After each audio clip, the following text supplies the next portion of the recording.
Voilà pourquoi j'ai décidé.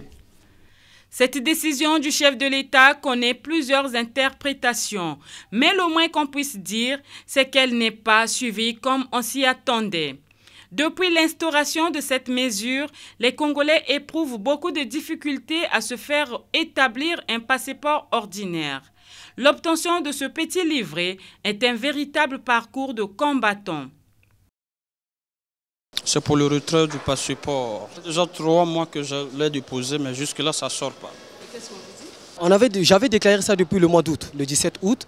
On nous dit d'attendre, vous arrivez à la fin du mois, on vous dit le mois prochain. Donc jusqu'à aujourd'hui, on ne comprend pas ce qu'il faut faire. On nous a seulement dit qu'il y a un problème de carton, donc on ne connaît pas. Que se passe-t-il à l'immigration? Pourquoi l'obtention ou la délivrance des passeports ordinaires est-elle si difficile? Ici, personne ne veut répondre. Manifestement, la presse n'est pas la bienvenue et le constat est alarmant.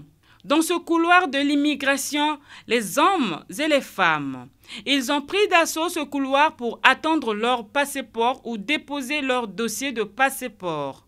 Quant aux agents, ils sont occupés à faire autre chose, pas question de s'intéresser à nous.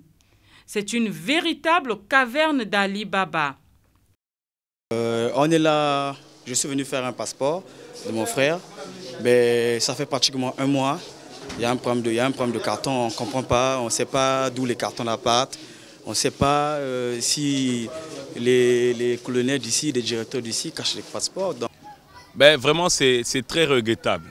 Ou dans un pays, quand le chef dit quelque chose, les gens ne respectent pas. Je n'ai vu ça qu'au Congo. Je demanderai solennellement, très respectueusement, Monsieur le Président de la République, pour ce genre de personnes, de les limoger dans différents postes, que ce soit des ministres, des directeurs et autres, c'est des gens à limoger. Parce que quand un chef, c'est le père de la nation, c'est comme un père de famille. Est-ce qu'il y a-t-il un père dans la maison qui dit à son enfant, va faire tes devoirs ou bien va dormir et cet enfant le refuse? Qu'est-ce que le père fait? Le père le punit. Mais pourquoi cela ne se fait pas? Les gens ne respectent pas le chef de l'État. Tout ce que le président de la République dit, les gens ne le respectent pas. Le président a dit sur son discours que les pièces administratives et autres sont gratuites. Mais c'est le contraire. C'est le contraire. Nous voyons carrément... Moi qui vous parle, j'ai la preuve. Je suis allé dans une administration. Arrivé là-bas, pour mon passeport, on me demande 100 000 francs. Un monsieur me demande 100 000. En arrivant chez le monsieur dit même avec 100 000, il ne pouvait pas me faire ce passeport. Parce que c'était urgent, il fallait que je voyage. Ce monsieur-là a refusé, il m'a demandé de lui donner 200 000 francs pour me faire le passeport. Alors que le président a dit que le passeport était gratuit. Pour la pièce d'identité, pareil. Pour faire la pièce d'identité, on vous demande l'argent. Il faut trouver 5 000 francs pour vous faire la pièce. Et même quand vous le faites, pour la retirer, c'est des problèmes. On vous fait marcher, pourtant la pièce elle est sortie. On vous dit que non, il faut refaire, il faut toujours trouver quelque chose. Mais finalement, on est dans quel pays?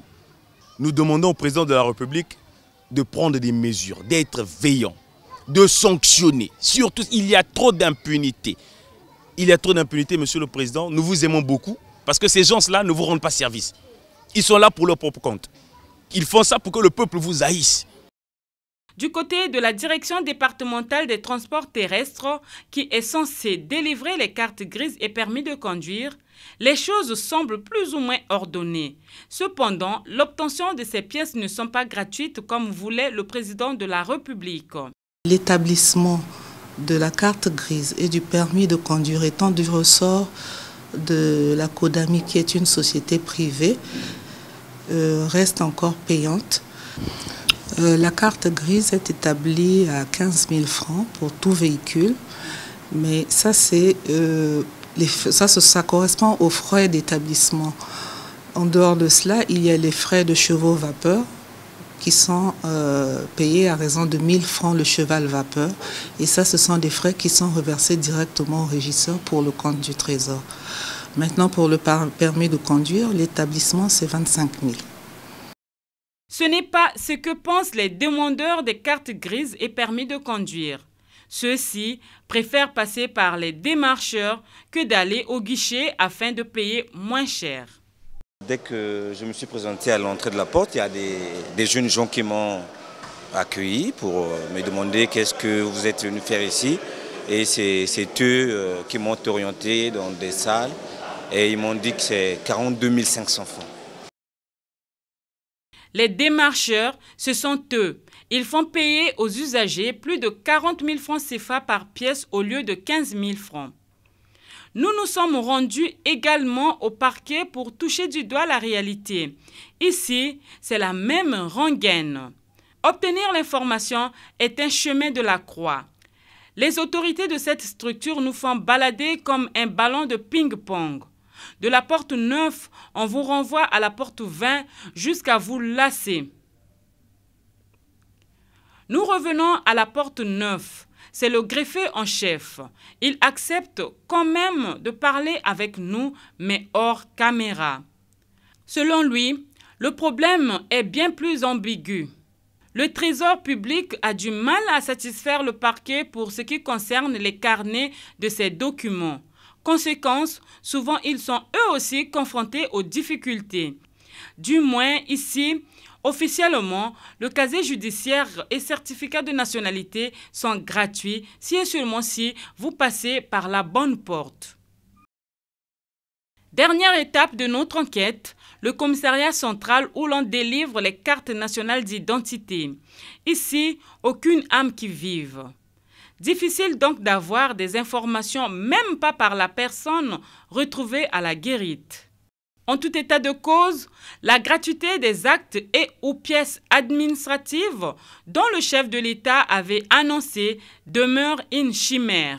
Cette décision est loin de satisfaire les Congolais qui avaient applaudi avec joie. Les mesures sont énoncées, sont promulguées, les lois sont prises, mais il faut qu'il y ait un suivi sur toute la chaîne pour que la gratuité en question soit respectée. Ce n'est plus au président de la République de quitter son bureau au palais présidentiel pour aller à l'immigration pour voir, messieurs, vous faites quoi? Vous voyez? Et c'est les mêmes gens, je peux bien dire, dans tous les secteurs. On a dit gratuité, mais ça ne se fait pas comme ça, c'est vendu. Mais c'est au vu et au su de tout le monde. Qui encourage cela? Aux autorités compétentes de faire la volonté du président de la République.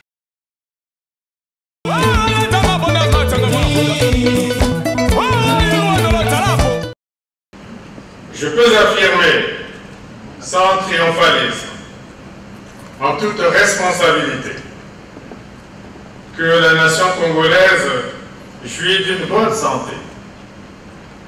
Elle poursuit avec assurance et confiance son chemin de progression. Sur le plan économique, dans un contexte mondial dominé par la faible croissance ou par la récession, notre pays tire bien son épingle du jeu.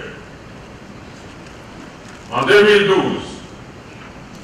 la Banque mondiale a classé l'économie congolaise parmi les 10 économies d'Afrique ayant affiché les meilleures performances. Et notre pays parmi les 10 du continent appelés à l'émergence. Nous devons ce classement élogieux au taux de croissance de notre économie, qui est resté en moyenne autour de 5% durant les 10 dernières années. La conséquence de ce bon résultat est que la richesse nationale a plus que triplé pendant la décennie écoulée. La croissance économique nationale n'est plus portée par le pétrole seul. Les activités économiques hors pétrole n'ont de cesse de gagner de l'importance dans la dynamisation de la croissance. Cela est vrai. Cela est vérifiable. S'agissant du pétrole, il reste de loin la première source de la richesse nationale. même si sa production enregistre une baisse notable de plus de 114 millions de barils en 2010, elle est passée à 92 millions de barils aujourd'hui. Sur la gestion des revenus du pétrole, le Congo a enregistré, a montré à la face du monde que cette dernière est totalement transparente. C'est ainsi qu'après avoir passé au peigne fin des comptes pour les exercices 2010 et 2011, les experts internationaux ont déclaré en février de cette année que notre gestion des flux financiers du pétrole a été conforme aux normes édictées par l'initiative de transparence des industries extractives IT. Le Congo est de ce fait désormais pays membre conforme de l'ITIE.